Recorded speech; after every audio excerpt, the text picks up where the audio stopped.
Hello everyone, welcome to theory of abrogation. मेरा नाम है काशिफ खान और आज मैं आपके साथ डिस्कस करूंगा जनवरी मंथ की सारी इंपॉर्टेंट लीगल अपडेट्स को। ये अपडेट्स आपके आने वाले कम्पिटिटिव एग्जाम के लिए काफ़ी ज़्यादा इंपॉर्टेंट होगी, तो किसी भी अपडेट को मिस मत करिएगा। और यहाँ पर मैं आपको एक बात बता दूँ कि इसकी कॉपी जो है आपको हमारे वेबसाइट पर अवेलेबल करा दी गई है, तो उसकी कॉपी आप वहाँ पे से जाकर डाउनलोड कर सकते हैं। चलिए तो स्टार्ट करते हैं आज की हमारी सारी इंपॉर्टेंट अपडेट्स को। एक लिस्ट देख लेते हैं पहले हम लोग क्या क्या आज डिस्कस करेंगे। तो सबसे पहले हम बात करेंगे कि जो वर्ड कस्टडी यूज़ किया गया है section 27 of Indian evidence act में, उसका क्या मतलब होता है, मतलब कि सुप्रीम कोर्ट ने क्या बताया है इसका मतलब। वहीं पर हम जानेंगे बिल्किस बानो केस का जो नया जजमेंट आया है उसको भी।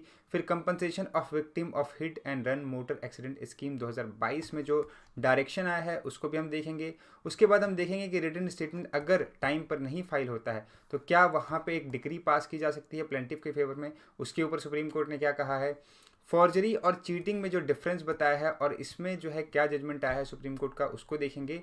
और प्रोविज़न ऑफ डिफ़ॉल्ट बिल जो कि सेक्शन 167 में दिया गया है, इनके ऊपर क्या नई अपडेट आई है उसको हम देखेंगे। तो ये बहुत ही इंपॉर्टेंट सारी लीगल अपडेट्स हैं जो कि आपके एग्ज़ाम के लिए काफ़ी ज़्यादा इंपॉर्टेंट होगी। एक एक करके हम लोग सबको डिस्कस करते हुए चलेंगे। स्टार्ट करते हैं सबसे पहली लीगल अपडेट से, जिस केस का नाम है Perumal Raja versus state represented by the inspector of police. इस केस में सुप्रीम कोर्ट की जो टू बेंच थी, संजीव खन्ना और SVN भट्टी जी की, इन्होंने इस केस को सुना। यहाँ पे इन्होंने कहा कि ये जो वर्ड कस्टडी है, इसका मतलब सिर्फ और सिर्फ वो मतलब नहीं होता कि पुलिस ऑफिसर की जो जनरल कस्टडी में पर्सन होता है वो, ठीक है, जो आपका कस्टडी में पर्सन एक्चुअल में होता है वो इसका सिर्फ मतलब नहीं होता। इसका मतलब ये भी होता है कि कोई भी अगर पर्सन किसी पुलिस ऑफिसर के सर्विलेंस में है, किसी पुलिस ऑफिसर के वो रिस्ट्रेन करके उसने रखा हुआ है उसको, तब भी ये सेक्शन 27 के अंदर आएगा। तो यहाँ पे जो पुराना जजमेंट था 3 जज बेंच का, Rajesh versus state of MP 2023 का, इसको सुप्रीम कोर्ट ने यहाँ पे ओवर रूल किया।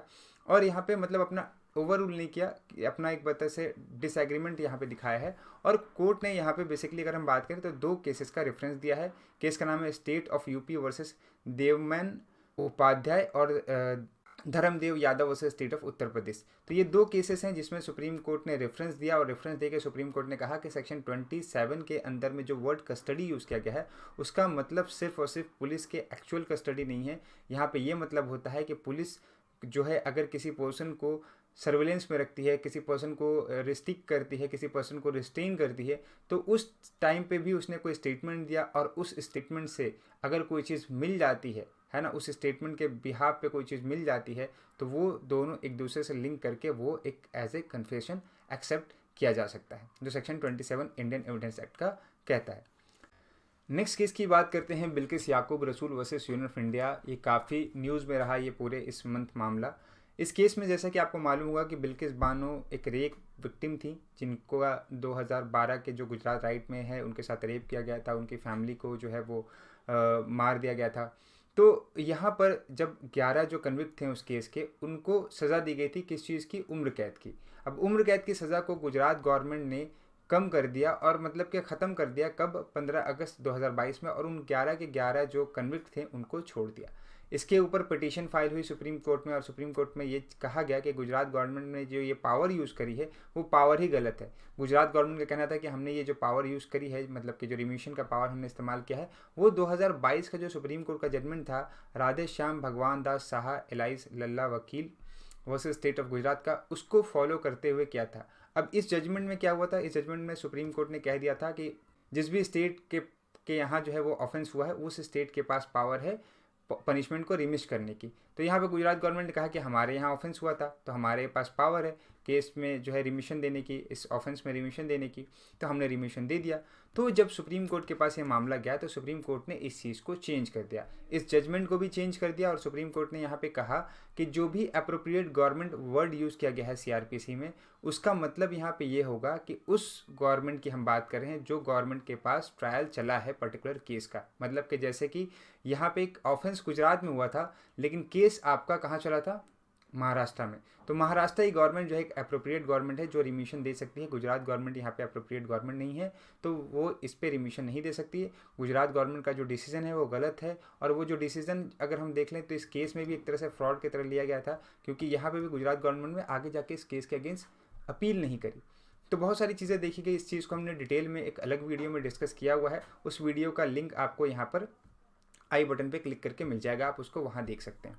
नेक्स्ट आगे मूव करते हैं।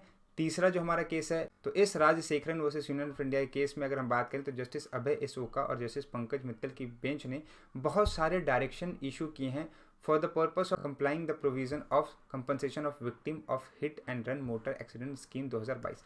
अब जैसा कि बहुत देखा सुप्रीम कोर्ट ने कि ये जो स्कीम बनाई तो गई है, लेकिन हिट एंड रन के केस में, इस केस में बहुत सारे लोगों को इस स्कीम के अंदर में कंपनसेशन नहीं मिलता है। जैसा कि हमने जो मोटर व्हीकल एक्ट बनाया है उसमें सेक्शन 161 के अंदर ये कहा जाता है कि जो भी इंसान मर जाता है उसको 5 लाख का कंपनसेशन, और जो भी इंसान को इंजरी होती है उसको 50,000 रुपये का कंपनसेशन मिलेगा। अगर गाड़ी का पता नहीं चलता है कि किस गाड़ी ने उसको हिट किया है, तो यहाँ पे गवर्नमेंट उसको कंपनसेशन देगी इस स्कीम के अंदर। लेकिन अगेन बहुत सारे एक्सीडेंट हुए हैं लेकिन क्लेम नहीं मिल पाया लोगों को। क्यों? क्योंकि उनको पता ही नहीं था इस स्कीम के बारे में। इसलिए यहाँ पर डायरेक्शन इशू किए गए ताकि ये जो प्रोविज़न है इस स्कीम का उसको कंप्लाई किया जा सके। सुप्रीम कोर्ट ने यहाँ पे कहा कि जो पुलिस स्टेशन होगा उसकी ये ड्यूटी है कि वो इस स्कीम के बारे में एफआईआर दर्ज होने के 1 महीने के बाद, अगर गाड़ी का नहीं पता चलता है कि किस गाड़ी ने मारा है, तो 1 महीने के बाद जो विक्टिम होगा, चाहे उसकी डेथ हो गई हो तो उसके फैमिली मेम्बर को, और अगर उसको इंजरी हुई हो तो उस पर्टिकुलर विक्टिम को इसकी इन्फॉर्मेशन देगा कि इस तरीके की कोई स्कीम है और आप इस स्कीम के अंदर जो है कंपनसेशन ले सकते हैं। फिर जो है ऑफिसर इंचार्ज जो होगा पुलिस स्टेशन का, वो उस एक्सीडेंट की जो फर्स्ट एक्सीडेंट रिपोर्ट होती है, फर्स्ट एफआईआर नहीं, फर्स्ट एक्सीडेंट रिपोर्ट, उसको क्लेम इंक्वायरी ऑफिसर को भेज देगा। उसके बाद ये जो क्लेम इंक्वायरी ऑफिसर होगा ये सारा अपना काम करेंगे और जो भी होगा रिपोर्ट्स वगैरह लेंगे और उसके ऊपर बेसिस पे जो है आपका कंपनसेशन यहाँ पे देंगे। यहाँ पे एक और चीज़ कहा कि एक मॉनिटरिंग कमेटी बनाई जाए एवरी डिस्ट्रिक्ट लेवल पे, और इस डिस्ट्रिक्ट लेवल पे जो उसका सेक्रेटरी होगा, basically district state legal service authority का, वो इसका सेक्रेटरी होगा, और जो बहुत सारी कमेटी मेंबर्स भी होंगे, तो ये बनाई जाए जो इन सारी चीज़ों को रेगुलेट करेगी। तो ये एक बहुत ही अच्छा डायरेक्शन है सुप्रीम कोर्ट का, जिसके थ्रू जो भी एक्सीडेंट से डेथ होती है या इंजरी होती है उनको स्कीम के अंदर जो है वो कंपनसेशन मिलने में काफ़ी हेल्प मिलेगी। सो जो नेक्स्ट केस है हमारा वो है Asma Latif and others versus Shabbir Ahmad का। इस केस में सुप्रीम कोर्ट की 3 जज बेंच ने ये कहा कि जो रिटन स्टेटमेंट का टाइम लिमिट कोर्ट के द्वारा दिया गया है, अगर उस टाइम लिमिट में जो आपका डिफेंडेंट है वो रिटन स्टेटमेंट फाइल नहीं करता है तो इस ग्राउंड पे डिक्री पास नहीं की जा सकती प्लेंटिफ के फेवर में। प्लेंटिफ को यहाँ पे एक केस अपना प्रूफ करना पड़ेगा कि एक प्राइमा फेसिया उसका केस बन रहा है, सारी चीज़ें उसको वहाँ पे प्रूफ करनी पड़ेगी। अगर वो ये प्रूफ करने में ही फेल हो जाता है तो आप इस ग्राउंड पे कि रिटन स्टेटमेंट टाइम पर सबमिट नहीं हुआ या पार्टी की तरफ से सबमिट नहीं किया गया, इस ग्राउंड पे जो है डिक्री उसके फेवर में पास नहीं कर सकते।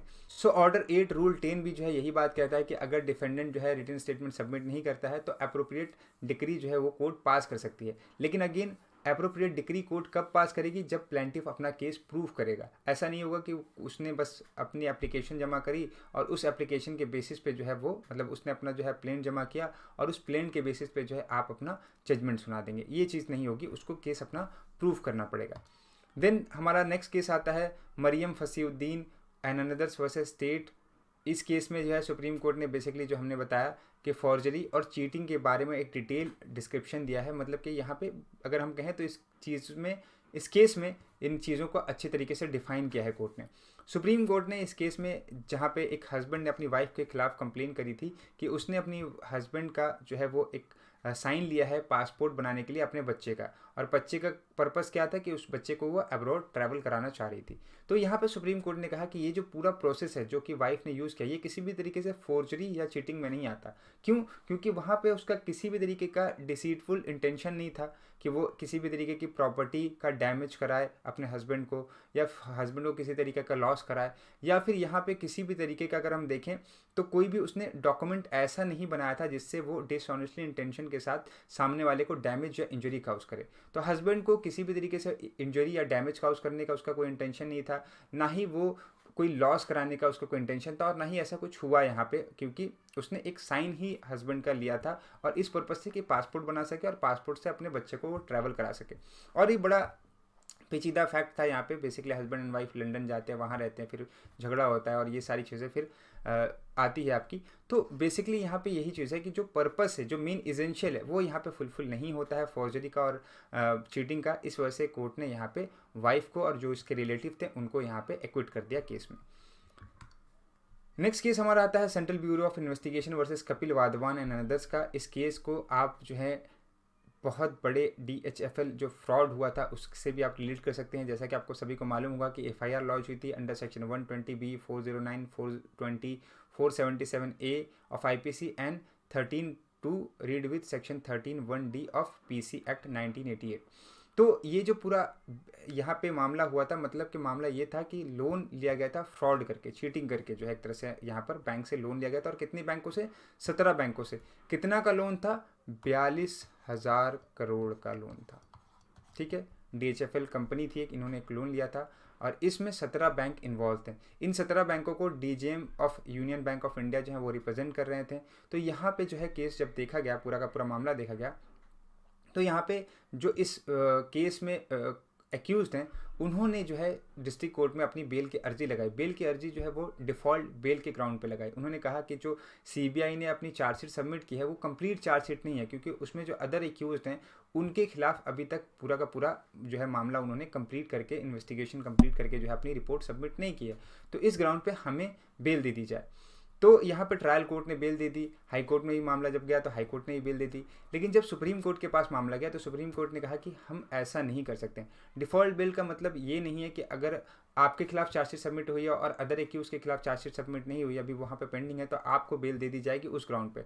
इस ग्राउंड पे यहाँ पे बेल नहीं मिलेगी आपको। डिफ़ॉल्ट बेल यहाँ पे अप्लाई नहीं होता है जो सेक्शन 167 में दिया गया है। तो यहाँ इस चीज़ को कोर्ट ने ये कहा और यहाँ पे सुप्रीम कोर्ट ने इनकी जो बेल दी गई थी उस बेल को रद्द कर दिया और कहा कि जो ट्रायल कोर्ट है और हाई कोर्ट ने जो मामला में बेल दिया था वो गलत किया था यहाँ पे उन्होंने। ठीक है, तो ये बेसिकली आज की हमारी सारी अपडेट्स थी। आई होप ये सारी अपडेट्स आपको अच्छे से क्लियर हो गई होगी। फिर भी कोई डाउट है तो आप हमें कमेंट बॉक्स में बता सकते हैं, हम आपके डाउट को क्लियर करने की पूरी कोशिश करेंगे।